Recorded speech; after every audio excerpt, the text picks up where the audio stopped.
Prilosec, Plavix, and Avastin. These are just a few familiar names she's responsible for. We turn to Myrtle Potter. Myrtle Potter. Myrtle Potter. Myrtle Potter is somewhat of a legend. Myrtle Potter's success is truly a feat. She's a pioneering executive who brought big successes to big pharma. My first job was at Procter & Gamble, selling adult disposable diapers to nursing homes and hospitals. It was hard work and a challenging start from New Mexico. But her mother, who she calls her hero, made sure she was well prepared. She reinforced the importance of education. We went to church every Sunday.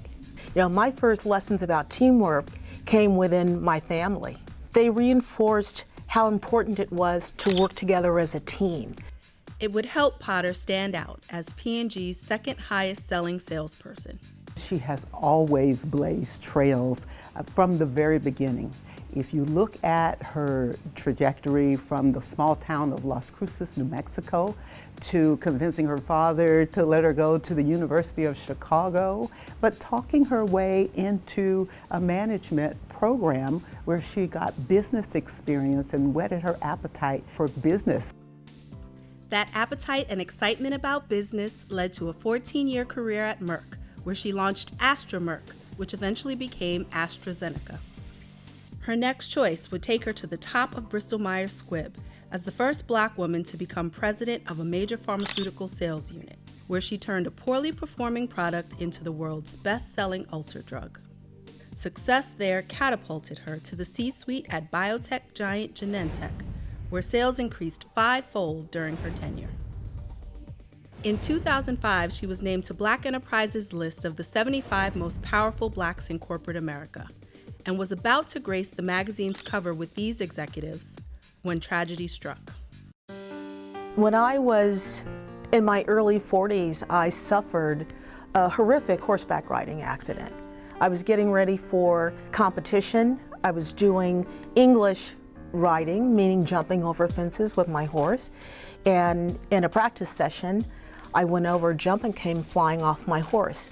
I injured my shoulder and was ultimately given medication to stop the formation of scar tissue that I would later learn I was deathly allergic to. And so I almost died. Her body started shutting down. Organs were failing.